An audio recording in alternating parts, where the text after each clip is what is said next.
Abra sua Bíblia em Romanos capítulo 10, versículo de número 21.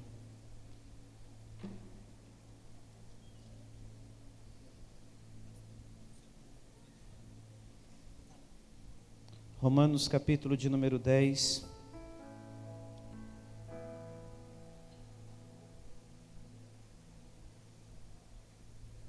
versículo de número 21. Diz assim a palavra de Deus: Quanto a Israel, porém diz: todo dia estendi as minhas mãos a um povo rebelde e contradizente.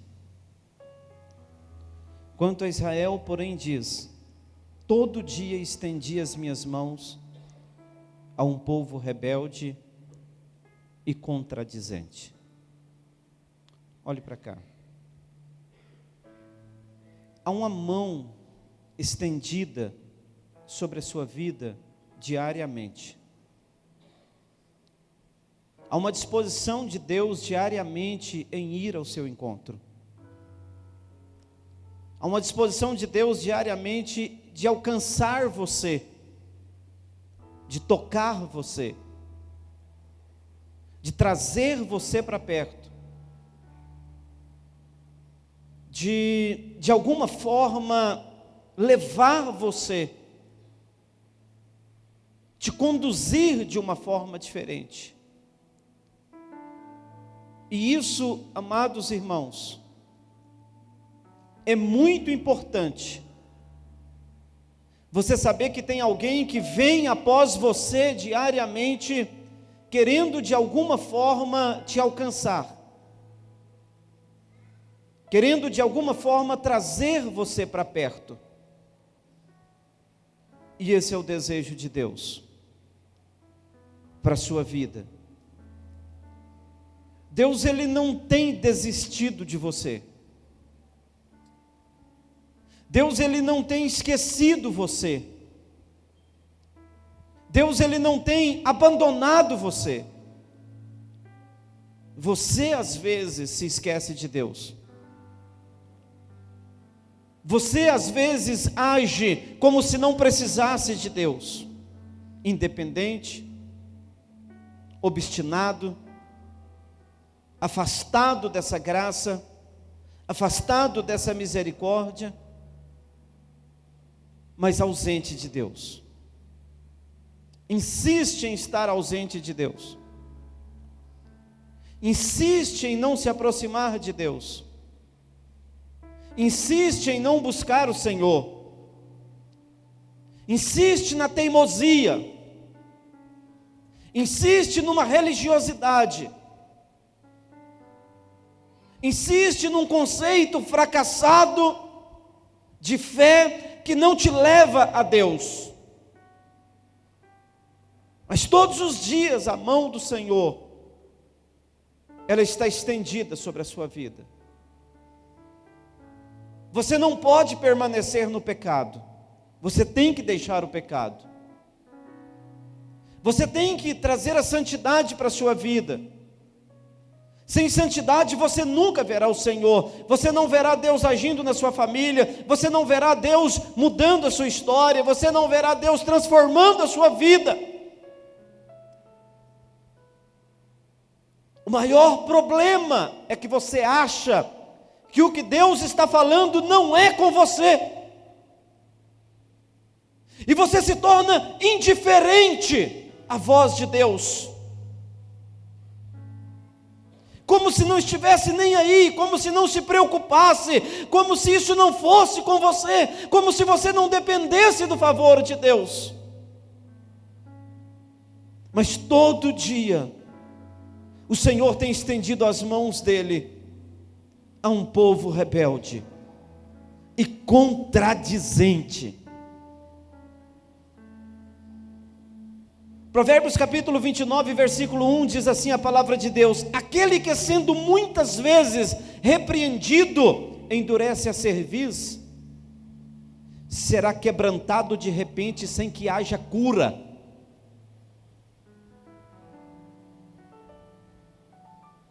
Presta atenção nisso, isso é com você. Isso não é com quem está sentado do seu lado. Isso é com você. Isso é para você. Isso não é para o seu amigo aí não. Esquece isso. Aquele que, sendo muitas vezes repreendido, endurece a cerviz, será quebrantado de repente, sem que haja cura. Há um tempo que a paciência de Deus se esgota. Há um tempo que o seu coração fica tão enrijecido pelo pecado, que as coisas podem não acontecer mais na sua vida. Que o seu tempo pode passar. Mas se hoje você ouvir a voz do Senhor, não endureça o seu coração. Você está criando um modelo de servo de Deus. Os parâmetros não são os seus, não, irmão. Os parâmetros de uma vida com Deus está estabelecido na palavra de Deus. Não é você, não são os tempos, não são os costumes, não são as épocas que irão definir os parâmetros da sua vida com Deus. Todos os dias estendi as minhas mãos a um povo rebelde e contradizente. Um povo que se acha, um povo complicado, um povo que ouve, mas não entende, um povo que não quer compreender, um povo que não quer experimentar uma vida nova em Cristo Jesus, um povo que não quer ter uma experiência com Deus. Olha o que diz a palavra de Deus: convertei-vos pela minha repreensão, diz o Senhor. Convertei-vos pela minha repreensão, diz o Senhor. Ou seja, o Senhor repreende e castiga aquele a quem ama. A quem Ele ama, Ele irá repreender. Convertei-vos pela minha repreensão, eis que derramarei sobre vós o meu espírito, e vos farei saber as minhas palavras. Esse espírito foi derramado em Pentecostes. Atos dos Apóstolos narra esse derramamento do espírito. E o Senhor diz: e vos farei saber as minhas palavras. Irmão, nós estamos vivendo um tempo tão delicadinho, tão complicado, que as pessoas não querem nem mais saber as palavras de Deus, porque para elas não é importante. Você tem meninos de 10, 12, 15 anos e os pais se orgulhando, porque várias vezes eles finalizaram algum tipo de joguinho, mas nunca leram a Bíblia toda. Não há orgulho na leitura da palavra de Deus, não há orgulho na vida de oração, mas há orgulho nas piores coisas que se possa imaginar. Tem pai tão idiota, tem mãe tão idiota, que coloca um joguinho de assassinato no iPad, no iPhone, no tablet, no smartphone do filho ou da filha, porque ele quer se ver livre do filho ou da filha. Então, como ele quer se ver livre, ele deixa o filho fazer o que ele bem quiser, jogar o que ele bem quiser, fazer o que ele bem entender, porque ele não tem capacidade de criar o filho.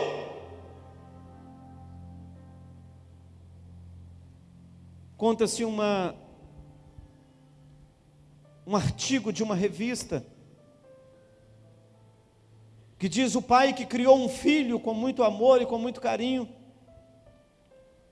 e de repente aquele filho cresceu e começou a fazer tudo o que não deveria fazer. E um dia o filho chegou em casa drogado e queria dinheiro para comprar mais droga, e o pai disse: eu não vou te dar mais dinheiro para comprar droga. E o filho vai na cozinha, pega uma faca e diz: então eu vou te matar. E o pai corre para dentro do quarto, tranca a porta, e o filho começa a bater na porta e a chutar a porta. E ele então, sem saber o que fazer, vai no guarda-roupa e pega um revólver. E de repente o filho começa a bater na porta, e a porta se rompe. E quando a porta se rompe, que se abre, que o filho vai para cima do pai com a faca, o pai dispara 3 tiros no peito do filho e mata ele. E o artigo da revista dizia: criei um monstro. Era o relato do pai. Às vezes criamos assim, porque não nos interessamos pelo derramamento do Espírito Santo, não nos interessamos em saber as palavras. Mas o versículo 24 diz assim: mas por que clamei e vós recusastes? Porque estendi a mão e não houve quem desse atenção. Antes desprezaste todo o meu conselho e não fizestes casos da minha repreensão. É um desabafo de Deus. Deus está dizendo: eu quero derramar sobre vocês o Espírito Santo, eu quero que vocês saibam as minhas palavras, mas vocês me recusastes, vocês não quiseram isso, vocês rejeitaram isso.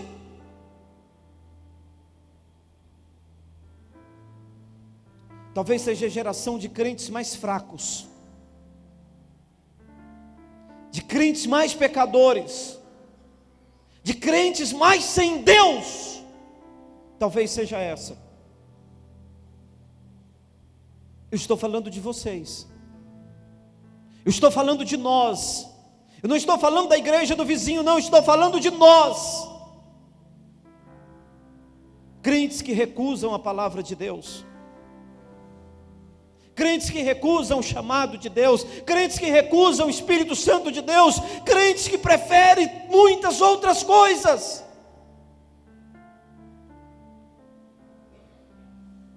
Meu irmão, você pode até ficar com raiva de mim, mas se depender de mim, você não vai para o inferno. Essa pode até não ser uma mensagem muito convencional, para mexer com o seu ego, mas se depender de mim, você não descerá ao inferno, meu irmão. Porque eu vou brigar com você enquanto eu tiver força, eu vou torrar as suas paciências enquanto eu tiver força, mas algo diferente tem que acontecer na sua vida.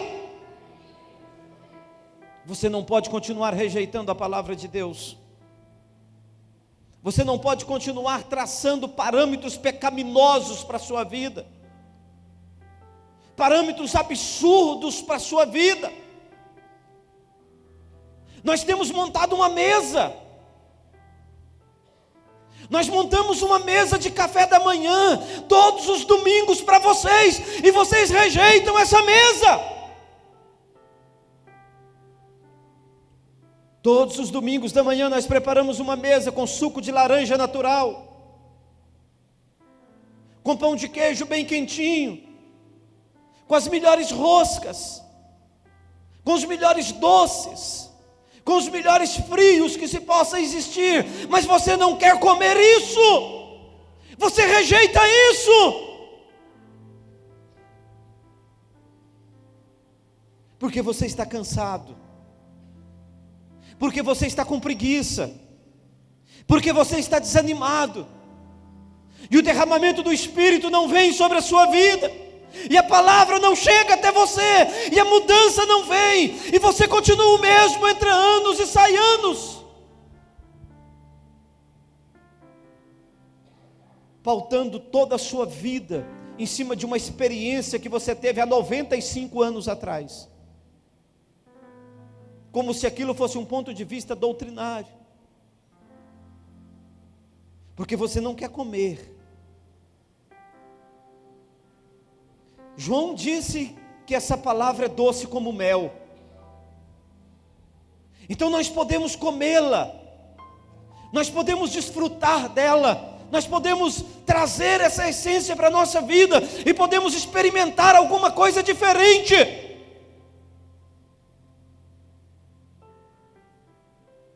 Mas não, você não precisa.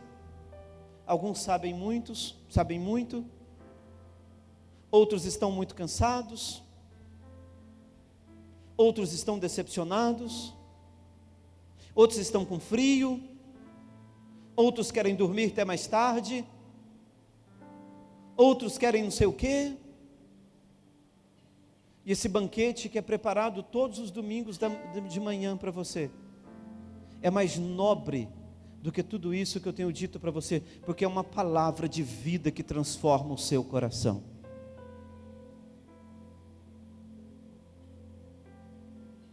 É uma palavra de vida que transforma, que muda. Mas isso não é importante para você. Só é mais uma escola bíblica dominical, só é mais um culto. Não. Se eu perder um, eu tenho outros pela frente. Tem não, irmão. Tem não. Você não tem outros pela frente. Só tem um. Não tem dois igual. O que você perdeu, acabou. Acabou, você não pega nunca mais. Não tem reposição. Não existe reposição. Acabou. Já era. Você não tem de novo. Se você perdeu uma vez, acabou. Se você perdeu essa noite, domingo que vem não tem de novo não. Acabou. É só hoje. Se você perder quarta-feira, não tem na outra quarta não, acabou, é só quarta-feira, é só um dia. Mas se para você isso não é importante, eu lamento.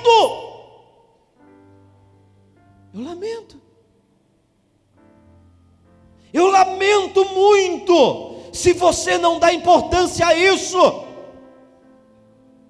Eu lamento muito, se você não valoriza isso. Convertei-vos pela minha repreensão, eis que derramarei sobre vós o meu espírito, e vos farei saber as minhas palavras, mas porque clamei, vós recusastes, porque estendi a minha mão, não houve quem desse atenção. Isso aqui é Deus que está falando, meu irmão, é a palavra de Deus, é a palavra de Deus. Moisés foi para uma adoração. Escuta isso. Moisés foi para um tempo com Deus. Sobe para o monte. E tem lá um tempo na presença de Deus. A igreja fica fazendo o quê? Nada. A igreja tirou férias porque o líder foi embora, agora não tem culto, então está tudo bem. No meio daquele nada que a igreja fazia, alguém teve uma ideia. Sabe de uma coisa, Moisés está demorando muito, vamos fazer um Deus para nós? Vamos fazer um Deus para nós? Vamos. Então vamos juntar todas as joias que as mulheres têm, todas as joias que os homens têm. Vamos fazer o seguinte, vamos fazer um Deus. Que Deus nós fazemos? Vamos fazer um bezerro. Um bezerro? É um bezerro. Bezerro de quê? Vamos fazer um bezerro de ouro. Então eles fazem um bezerro de ouro e olha para o bezerro e disse: você nos tirou do Egito. Uai, não foi Deus? Não, a igreja estava em casa. Ela não cultuava.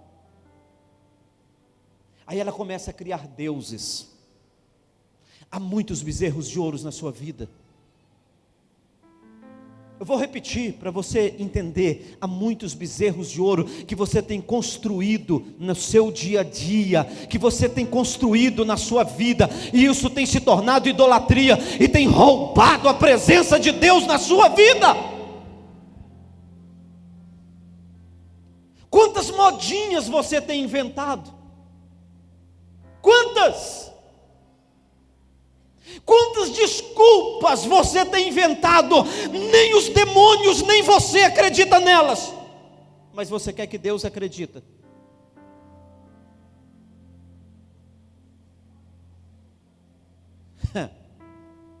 Você tem que ser sincero com você, senão você acaba indo para o inferno.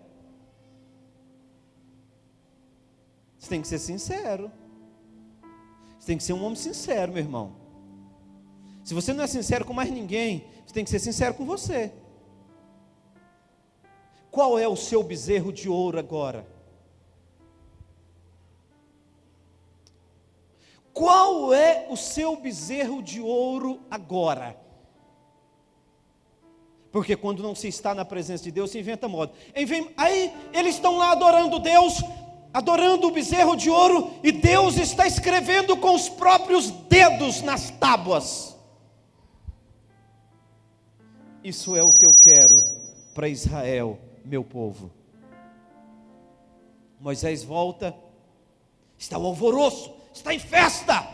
Tem um alvoroço na tenda, na congregação de Israel. Tem uma festa lá na congregação. O que é? Todos adorando um bezerro de ouro. Moisés olha aquilo e quebra as tábuas, porque ele fica indignado. Esse povo não merece o que Deus está falando com eles. Enquanto eles adoravam o bezerro de ouro, Deus tinha uma palavra para eles.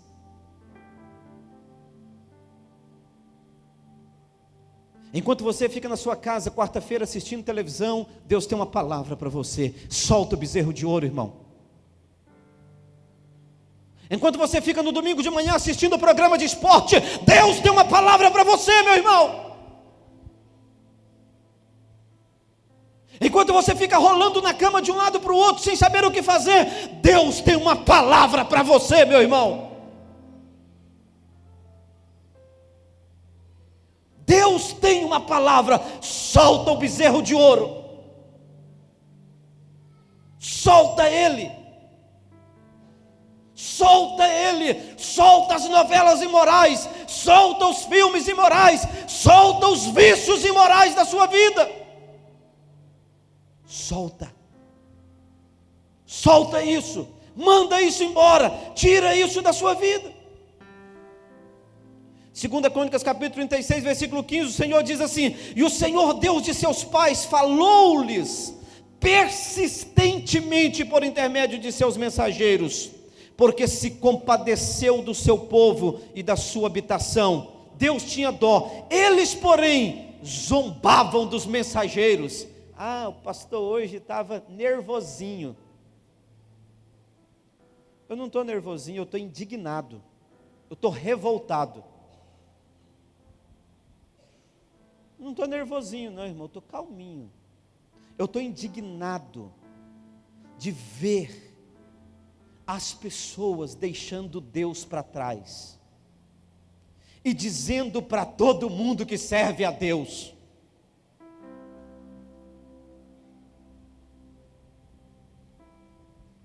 sabe o que eu admiro nos católicos? Você chega para um cara e fala assim: você é católico? Ele fala: eu sou católico praticante. Sou católico não praticante. Os crentes deviam ter coragem de dizer: eu sou evangélico não praticante.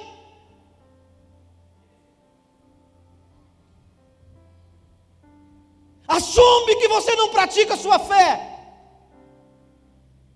Assume. Não, sou crente e tal, e quer debater com os outros. Assume que tem um bezerro de ouro na sua vida, e que por causa desse bezerro de ouro você não recebe as palavras de Deus. Olha o que o Senhor está dizendo aqui: zombaram dos mensageiros de Deus e desprezaram as suas palavras, mofando dos seus profetas. Meu irmão,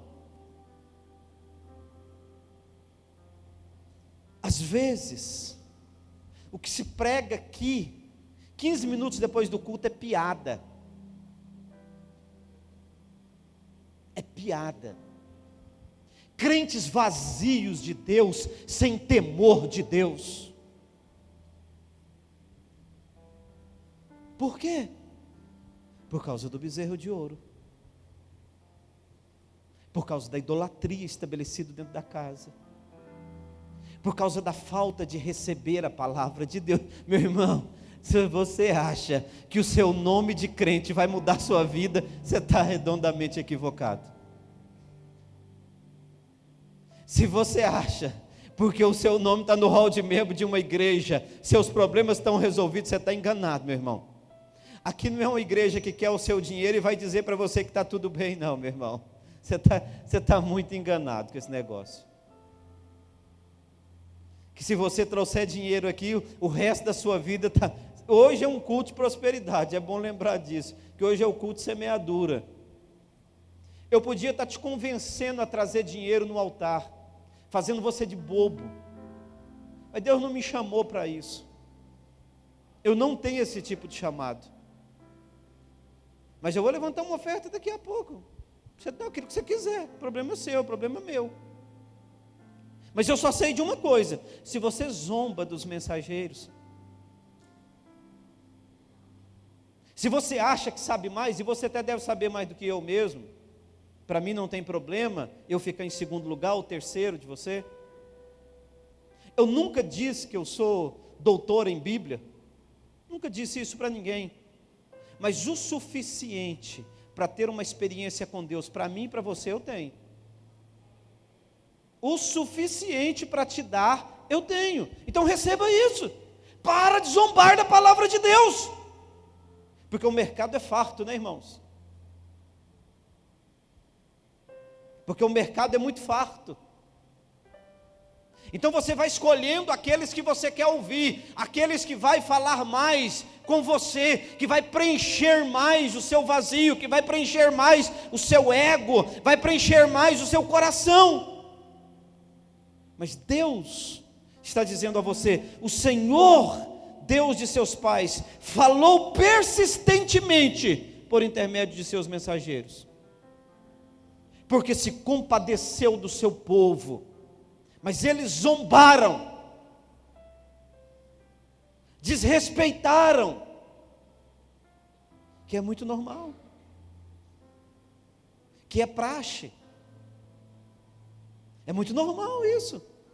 Vamos lá, Isaías 65, tornei-me acessível aos que não perguntavam por mim, fui achado daqueles que não me buscavam. A uma nação que não se chamava do meu nome, eu disse: eis-me aqui, eis-me aqui. Estendi as minhas mãos o dia todo a um povo rebelde, que anda por um caminho que não é bom, após os seus próprios pensamentos.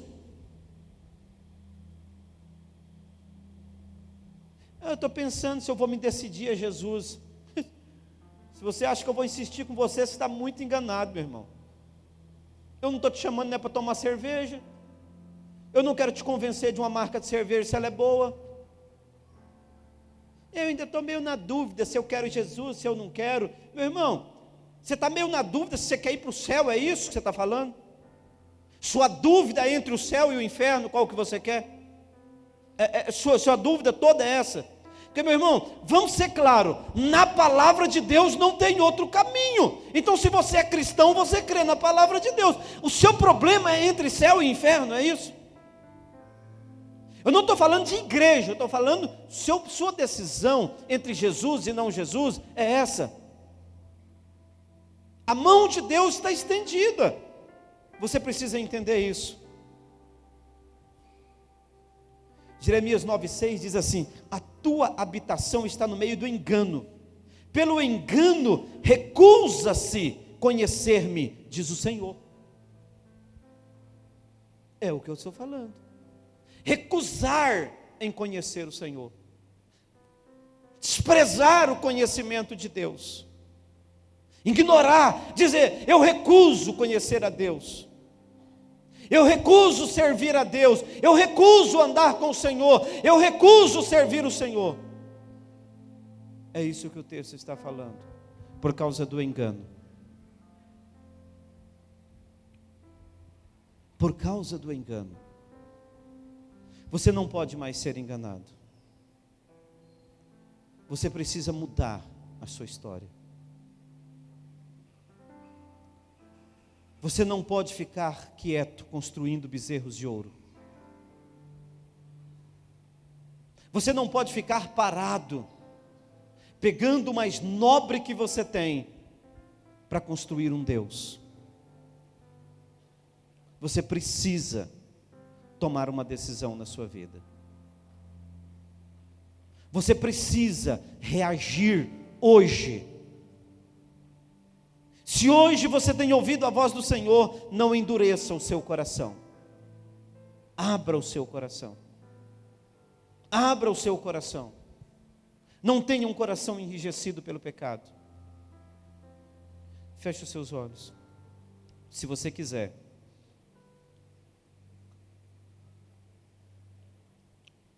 Eu vou te convidar agora a não ser da ceia, mas a receber Jesus Cristo como seu único e suficiente Salvador. Se você quer receber Jesus Cristo como seu único e suficiente Salvador, saia do seu lugar agora e venha aqui à frente, e nós iremos orar por você, sem nenhum tipo de constrangimento. Se você decide nessa noite que você precisa dar a sua vida a Jesus, esse é o momento de você entregar o seu coração a Ele. Esse é o momento de você deixar Ele agir na sua vida. Você não pode recusar o Senhor. Olha o que a palavra diz: a tua habitação está no meio do engano, pelo engano recusam-se a conhecer-me, diz o Senhor. Esse é o momento. Se você quer dar a sua vida a Jesus, saia agora do seu lugar e venha aqui à frente, e nós iremos orar por você com muita alegria, no nome de Jesus.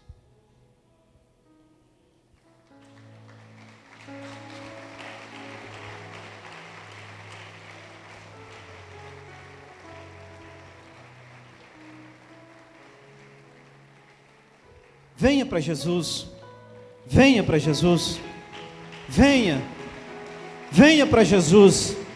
Não abra mão do Senhor Jesus na sua vida, não abra mão da presença de Deus na sua vida.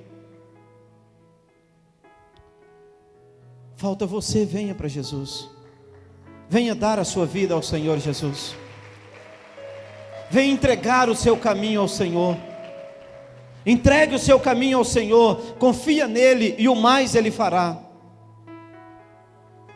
Dê todo o seu caminho a Ele, dê todo o seu caminho a Ele, dê toda a sua vida a Ele, seus sonhos a Ele.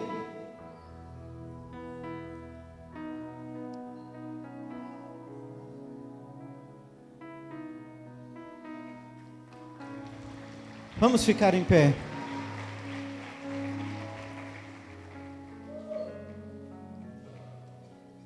A única coisa que vai libertar o homem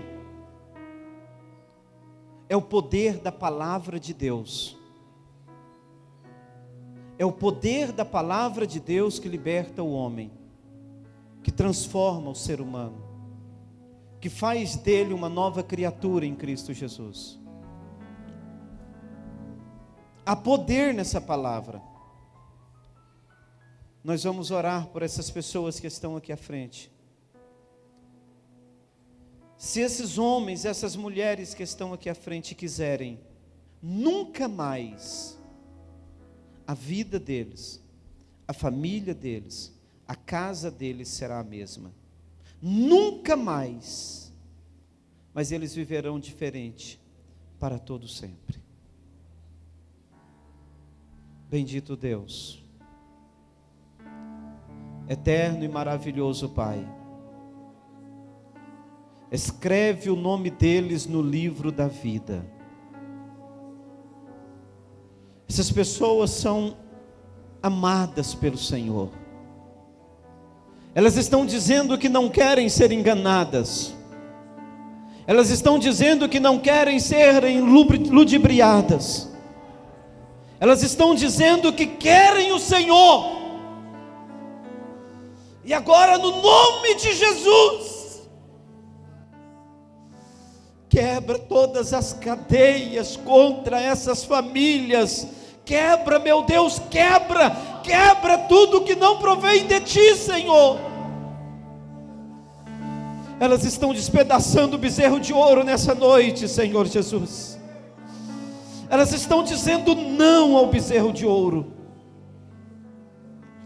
Restaura essas vidas, escreve o nome delas no livro da vida e apaga todo o seu passado de pecado e faça delas nova criatura na Tua presença, em nome de Jesus, em nome de Jesus, amém. Uma forte salva de palmas para o Senhor. Aleluia! Glória a Deus, glória a Deus. Vocês podem sentar nesse primeiro banco, o pessoal vai colher o nome de vocês. Sentam todos aqui à frente, por favor, nesse primeiro banco. Deus abençoe vocês. Aqui nesse banco do lado de cá, vamos ver se cabe todos aqui. O pessoal vai colher o nome de vocês. Deus abençoe a vida de vocês. Nunca mais vocês serão os mesmos. Amém, povo de Deus? Eu estava orando, vou dar um testemunho. Eu estava orando, Márcio, e Deus falou assim comigo, Romanos 10, 21. Aí eu fui, terminei a oração, abri a Bíblia e li esse texto. E o que eu fiz? Eu peguei e pensei, eu vou pregar sobre esse texto. Escuta isso. Eu vou pregar sobre esse texto. E comecei a pensar um pouco sobre ele. E deixei as coisas tudo pronto. Depois que eu deixei tudo pronto para pregar sobre o texto, eu lembrei do culto da semeadura. Aí eu pensei, eu não posso pregar esse texto no culto da semeadura. Como que eu vou ensinar sobre prosperidade para as pessoas pregando um texto desse? Ou textos como esse? E o Espírito Santo diz ao meu coração, eu mandei você pregar isso, não mandei você pregar outra coisa. Então essa é a palavra que Deus trouxe para vocês.